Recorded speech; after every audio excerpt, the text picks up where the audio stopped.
This is the Levines Coat. You need your master pattern, so we're going to start with the master pattern. Even though we're making a woven coat, we're still going to start with our master top pattern. So let's draw our pattern. Before we start drawing our pattern, let's talk just a little bit about fabric. Now, this fabric is double-faced wool, and I love it, and it came like this. So the colors, one color's on one side and one color's on the other. But if you can't find anything like that, may I suggest that you either use leather or you use suede. One of the wonderful things about using suede is that even though they're the same on both sides, when the lapel lays back, you get just a little bit of different shading. Or choose a fabric that you like. A wool that doesn't ravel would be absolutely perfect as well, and it could be the same color on both sides. You're going to use, as I told you, this right angle to cut. These are all cut edges. There are no facings on this. There are no seams on the outside or anything. So you need to cut straight. Now, a lot of people say to me, when I use a raw edge, how do I keep that raw edge clean? Not with scissors. You don't want to use scissors to cut your fabric. You want to use a rotary cutter, and may I suggest you check out Kai's rotary cutters because they're fabulous. They're very, very sharp, and they don't start cutting until you actually put pressure on them, so I really do like them. But it's really easy to guide the rotary cutter, and you get a much better cut than you do with a pair of scissors. I would suggest you buy a small rotary cutter because that's going to allow you to maneuver just a little bit better. So again, make sure you've printed off the PDFs for this. Now let's talk about your choice of how long you want this coat to be.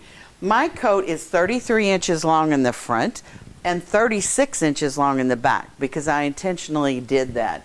But again, you're your own designer. You can even make this a jacket if you want to. So I'm going to cut mine 33 inches to show you how it's done. Now I've taken my master pattern and I've already drawn that out. And here's the different part. You do not want to fold this down for a front. You're literally going to use the back of your master pattern as the front. So that is my master pattern. Then what I did was I added to that center front, I added 1.5 inches. And that's because it's going to have buttons and buttonholes. So you need to put that on there. So I'm going to take this right angle, and instead of putting it on the side as we've done before, I'm going to turn it upside down like this. And then I'm going to trace around it like this and this. And when you get down to connecting these two edges, you kind of want to smooth that out. That doesn't need to be a right angle there. That needs to be smoothed out just a little bit, okay? Now what I want to do is I want to curve the center front. Let me draw this line straight down. I want to curve the center front because if you look at this coat, it has a curve in the center front of it.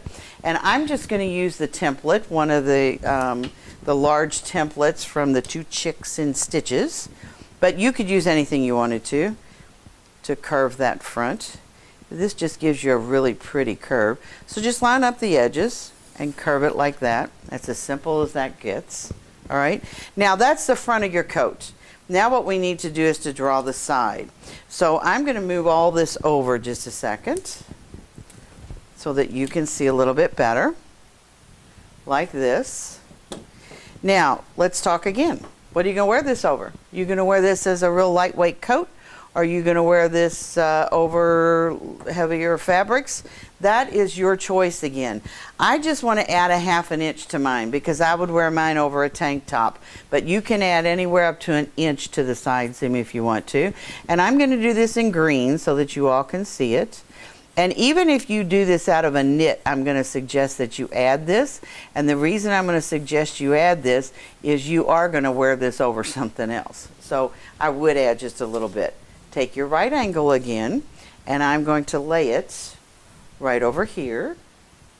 Let me pull this up on the side. Line it up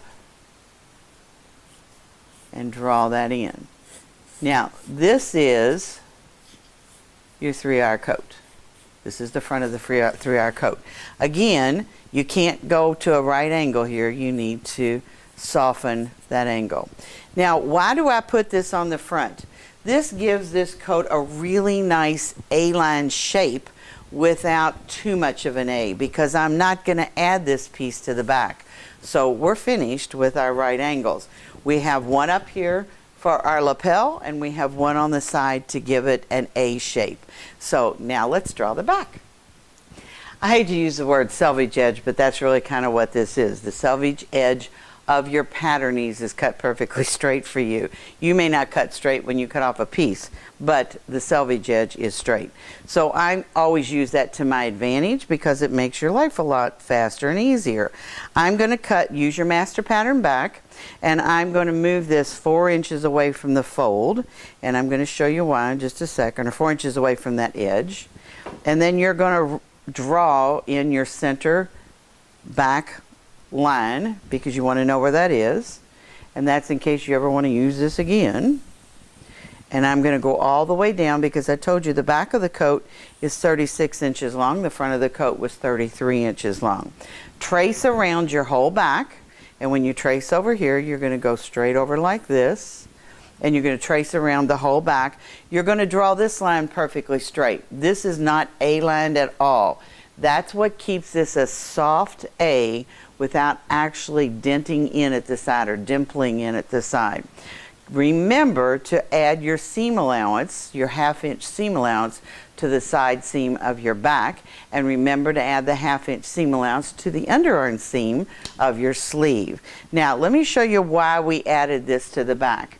The back of this garment has a wonderful zipper right in the back, and when I unzip this, you'll be able to see the pleat. The pleat was created with this extra 4 inches.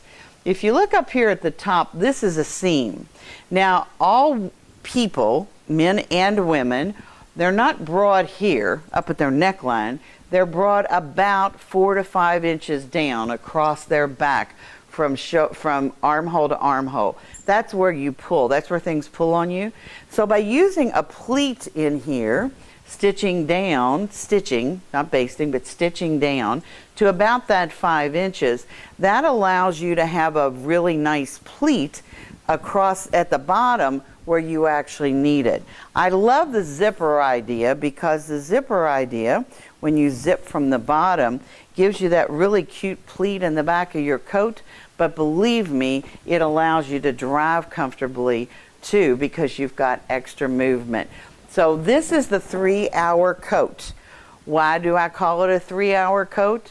Literally, from the time you draw the pattern until the time you sew it together is about 3 hours. It's a really fast garment to do. Reason being, all of your edges are already cut. When you cut it out of fabric, you're done. That's it. There are no pockets in this. I didn't put any pockets in. You could if you wanted to. And if you look at the cuff of the sleeve, this is what the sleeve looked like. And all I did was clip, and then when you turn it back like this, that's what forms the cuff. So keep that in mind when you draw your sleeve pattern. You may want to draw it a couple inches longer so that you can fold it up to have this really cute cuff. And I think it's absolutely gorgeous. I hope you enjoyed the video. Now it's time to check out the website. Everything is on there. You can purchase the pattern, the book, all the notions I talked about. You can join the Fit Club and check out the classes where I'm teaching. And be sure to follow me on Facebook.